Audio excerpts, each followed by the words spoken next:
Okay, Dickens and Journalism, here we go. First thing I want to do is go back to the history and origins of journalism, and that's going to take us back to the 17th century. And at that time, newspapers started to appear in Europe, the first one being in Germany in 1605. It took a bit longer for things to take off in England, partly because printing was very strictly controlled in England at that time, mainly to keep Catholic publications under control, to prevent people from publishing things that might lead to any kind of revolution or challenging the government and the ruling elite. So it wasn't until 1620 that the first newspaper actually appeared in English, and that was published in Holland, not actually in England. And papers from that time looked rather different from papers today. They would normally be a single sheet of A4 sized or roughly A4 sized paper. They would have obviously news, actual news, but they also had quite a lot of gossip, scandal, and they weren't necessarily reliable. Propaganda really has its beginnings or starts to develop during this period at the same time as newspapers do. And then we get the London Gazette, which was controlled by the Crown, by the ruling elite, in particular the actual king. And that appeared in the 1660s and was considered to be more reliable. As I say, it was controlled by the king, by the government. And it looked like this. This is from May 1679.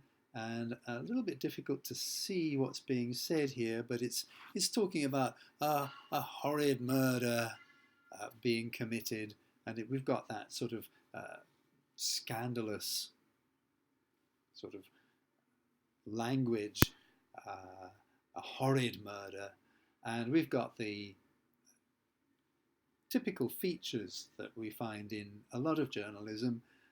In today's journalism, we'll also get that kind of language, emotive language that tries to have an impact on the reader. We'll also find that there's a tendency to show whether the article or the particular newspaper is attacking the power structure, whether it's defending the power structure, how it relates to the political climate of the time. In this case, it supports the king, it supports the established authority. And the other thing that we find is that there's going to be a connection with practical action in the real world, the purpose here being to help catch the murderers. So, as I say, it's a little bit difficult to read there, but it's asking people, it's saying that the purpose of publishing this is to be able to apprehend the assassins. Okay, so how does journalism relate to fiction? Well, they're actually very closely related, and the early novel shared many of the same kinds of aims as journalism did. The ones we've already seen, provoking a strong emotional response, like saying a horrid murder, that kind of thing. We've got the idea of the text presenting itself as either challenging or upholding the established values and power structure of society. And we've got the connection with the real world. So these three basic features of journalism are also strong features of fiction and the novel. And in fact, many of the pioneer novelists were closely connected with journalism and not only wrote fiction, but also wrote in a kind of journalistic way, so that they were also contributing to newspapers as well as writing fiction. The 18th century was the time when the novel really started to take off, and we've got writers like Jonathan Swift, Henry Fielding, and Daniel Defoe, who particularly stand out for the way that they combine various elements of journalism in their fiction, and especially in the early works, where they are really working quite closely to the line, as it were, of fact. And in their later works, they become more kind of exploratory. But we can see well, obviously, Swift Gulliver's Travels. We can see this as it is a political satire. If you take away the political satire, it just becomes a sort of story for children, and 55 are read to this day by children. But the original intent of the text was to comment on the politics of the day. Tom Jones, again, it's a satire. He's commenting on 18th century society, social class, and this sort of thing.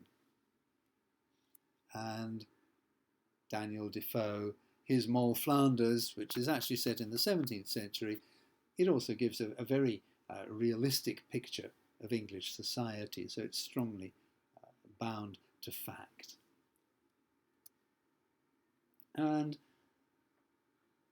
we're going to find this sort of thing going on to a considerable extent as we look through the history of the novel, which we can't really separate from the history of journalism. The two are very, very connected, and many great novelists were also great journalists, and that's going to apply very, very much to Dickens himself.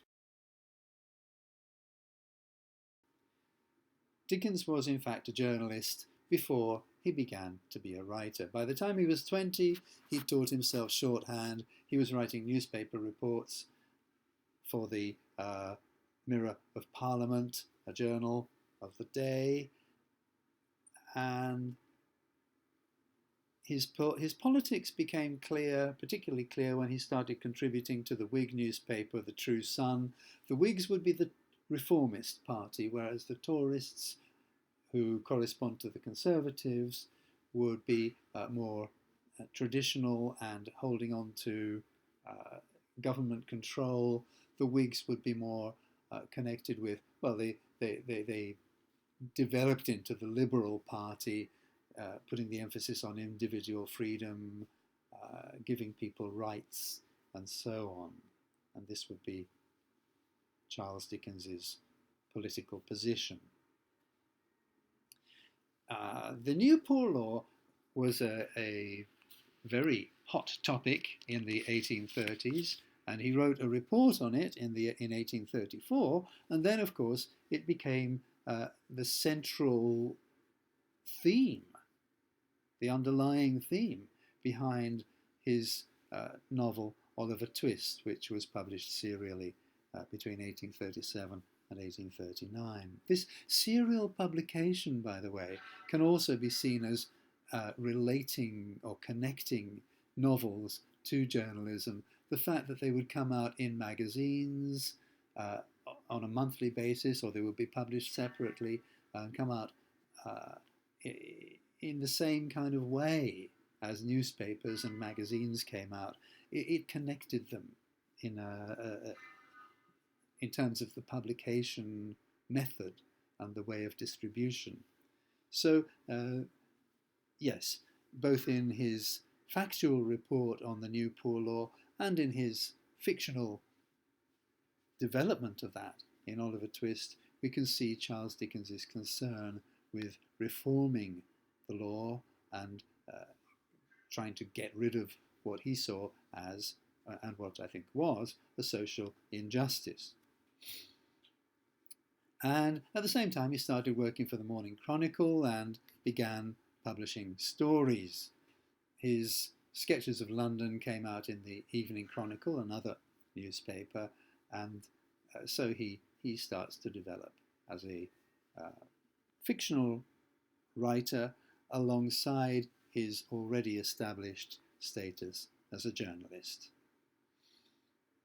Household Words was a journal that he edited himself and contributed many of the articles, and between 1850 and 1870 he was publishing, well, firstly Household Words, and then later on All the Year Round. So all during his main creative sort of period, he was also involved, even though he was now a successful novelist, he was also involved in journalism in some form. Household Words and All the Year Round are not kind of hard news reporting journalism. They're more opinion pieces on society and opinions about things that are happening in the news and things that are going on. But again, it's a sort of branch of journalism. So he kept that going all through his career, even after he'd become a successful novelist. And for example, we can see here Hard Times, one of his very, very socially realistic novels, that came out in 1854, and it shows, once again, the really strong connection between his work as a journalist, okay, editing and publishing Household Words here, and his work as a novelist, which was published serially inside that magazine. So now I'd like to move on to Henry Mayhew and Dickens's relationship with Henry Mayhew. They were both journalists. Mayhew was, like Dickens, a journalist and a social reformer. But where we know Dickens today, and his name is famous, very few of us will have heard of Henry Mayhew. Well, at the time, though, they were probably, well, they certainly, both of them were very well recognised.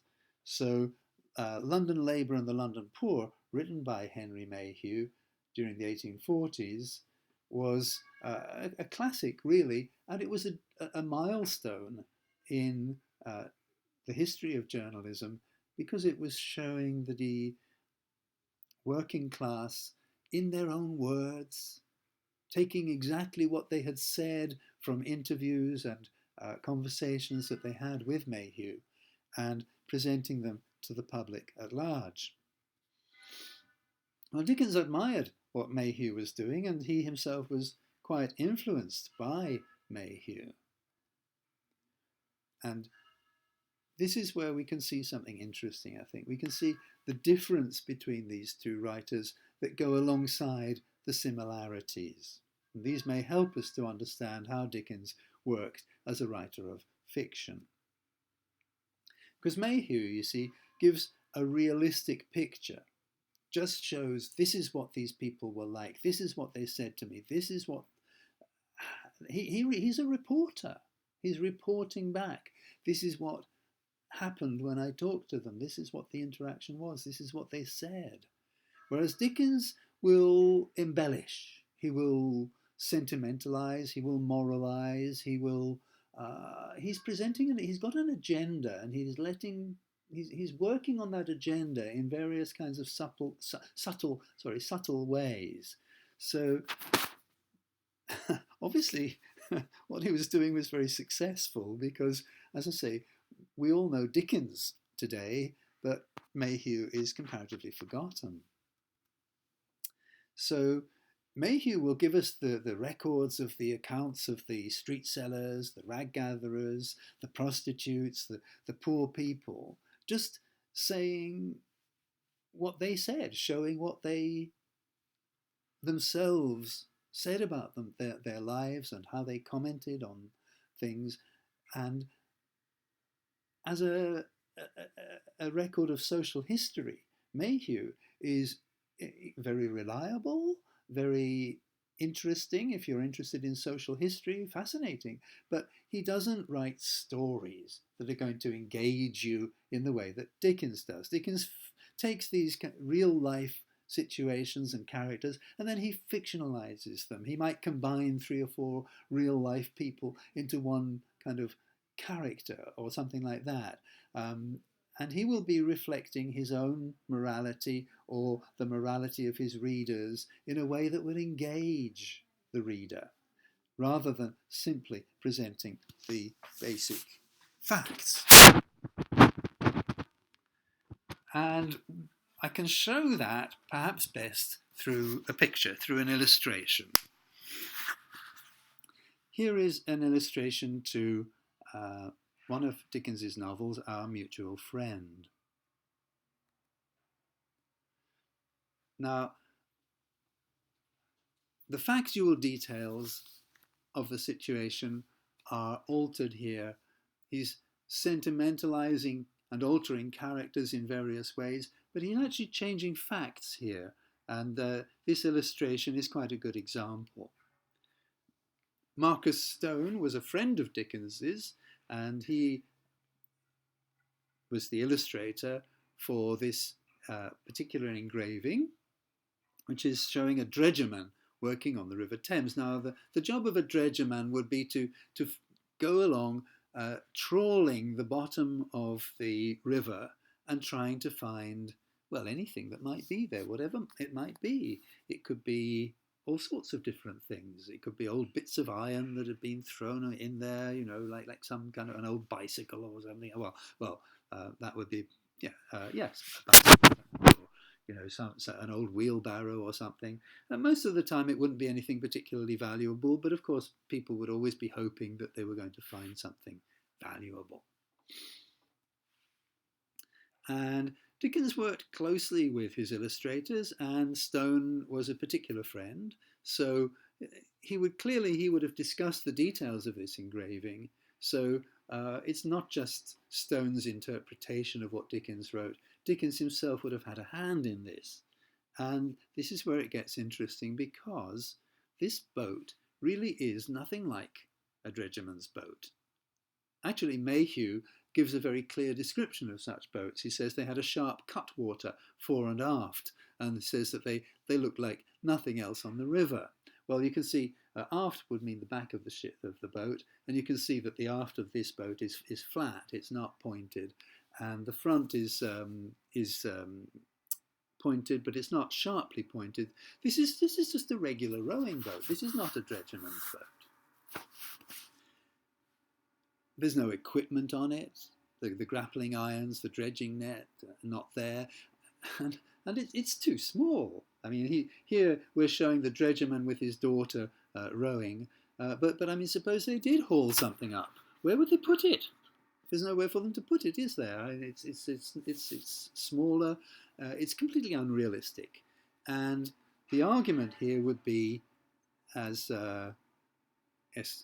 Escher Liederberg and others have argued, that Dickens is not following Mayhew and giving us a description of a dredgerman's boat, or giving us here an illustration of a dredgerman's boat in an accurate way, because that's not what he's out to do. What he wants to do is to focus on Gaffer Hexam, all right? The man who, the dredgerman himself, wants to show his eagle eye. Notice the title, The Bird of Prey, at the bottom there. He's like a hawk looking down, and he's even twisting the reality of a dredgerman's life. A dredgerman would not have been primarily looking for bodies, but he makes Hexam into a sinister predator interested only in searching for human bodies that are going to be lying on the bottom of the river there, and there's a sort of macabre, dark, sort of kind of brooding quality to Hexam, whereas a dredgerman would simply be looking to find whatever might be there, not particularly looking for bodies. So if we look at Dickens in relation to the pure journalism, the work of someone like Mayhew, we can see that he is really mixing the social realism, which a journalist would mainly focus on, and he's dramatizing it in a fictional way. So this is the sort of blend of journalism and fiction that we're finding in Dickens. And it's a really important quality in his work.